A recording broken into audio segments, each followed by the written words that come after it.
Hello guys, this is Abhay Agarwal और ये question number 10 है क्वेश्चंस फॉर शॉर्ट आंसर का from the chapter of rotational mechanics. तो पहले क्वेश्चन पढ़ते हैं अपन। If the sum of all the forces acting on a body is zero. यहाँ पर बॉडी शब्द पे ध्यान देना है ना, बॉडी है ये एक, ठीक है। If the sum of all the forces acting on a body is zero, is it necessary in equilibrium. तो सेकेंड पार्ट को बाद में पढ़ते हैं, पहले को पहले डील करते हैं, है ना। तो एक बॉडी है, बॉडी पे इसलिए एम्फेसिस दे रहा हूँ क्योंकि अगले पार्ट में वहाँ पर एक पार्टिकल लिखा हुआ है। पार्टिकल और बॉडी में फ़र्क होता है, इसलिए बोल रहा हूँ, ठीक है।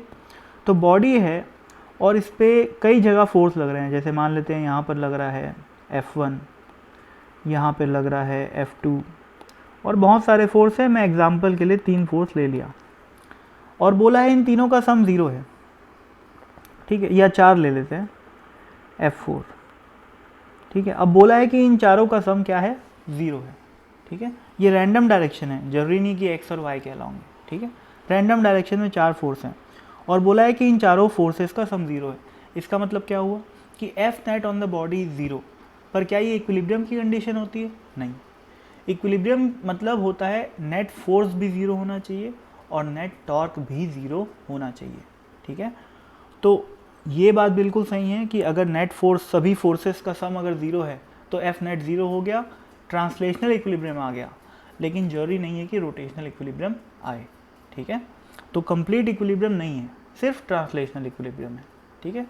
तो is it necessary in equilibrium, तो इसका आंसर हो जाएगा नो, ठीक है। अब जैसे यहाँ पर देखो भाई, सबका जैसे मान लो मैं इस पॉइंट के अबाउट टॉर्क निकालता हूँ ये, तो सबका टॉर्क ध्यान से देखो क्लॉकवाइज डायरेक्शन में आ रहा है। F1 बॉडी को ऐसे घुमाना चाहता है, F2 भी ऐसे घुमाना चाहता है, F3 भी ऐसे घुमाना चाहता है और F4 भी ऐसे घुमाना चाहता है।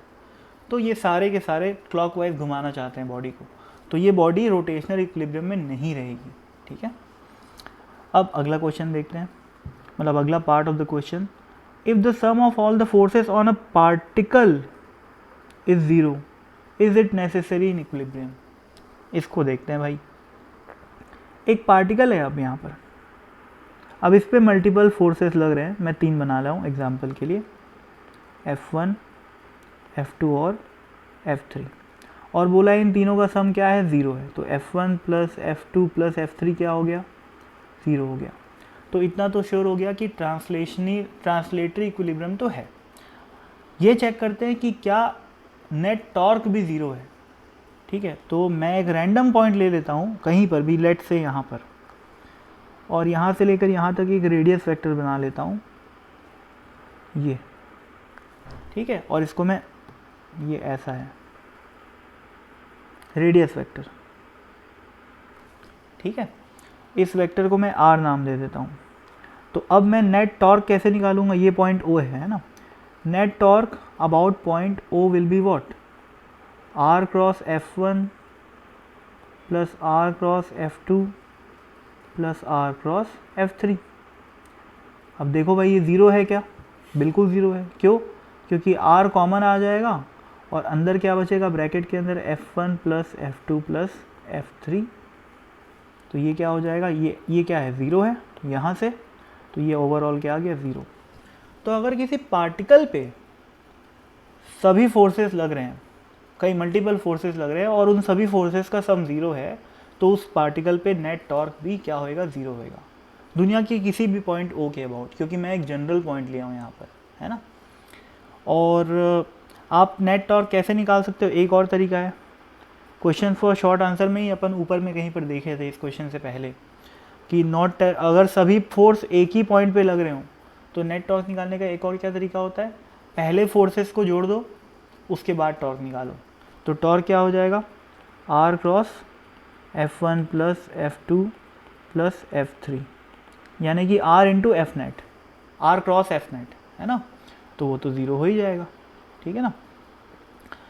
और इम्पॉर्टेंट यहाँ पर क्या है कि चूंकि एक ही पॉइंट है, पार्टिकल मतलब सिंगल पॉइंट, तो सभी फोर्सेस का point of application of force एक ही हो जाता है। और चूंकि point of application of force एक ही है तो रेडियस वेक्टर सबके लिए कॉमन हो जाता है। और इसी वजह से ये वाली एक्सप्रेशन आती है जिसमें आर जो है वो कॉमन होके बाहर निकल जाता है और ब्रैकेट में बचता है F1 + F2 + F3 और वो 0 है। इस वजह से ये रोटेशनल इक्विलिब्रियम भी इंश्योर कर लिया, नेट टॉर्क क्या आ गया, 0 आ गया। ठीक है, तो F नेट 0, टाउ नेट 0 मतलब टोटल इक्विलिब्रियम। ठीक है भाई, तो दैट वाज इट। तो सेकेंड पार्ट का आंसर क्या हो जाएगा, यस, है ना, सेकेंड पार्ट का आंसर हो जाएगा यस। ठीक है, ये चलो ठीक है, क्वेश्चन तो हम लोग सॉल्व कर ही लिए। स्क्रीन में शायद कोई प्रॉब्लम आ गई है, वो चली गई है, कोई बात नहीं, एकदम सही समय में स्क्रीन गायब हुई है। तो अब अपन मिलेंगे अगले क्वेश्चंस के साथ किसी और वीडियो में। Okay, so thank you.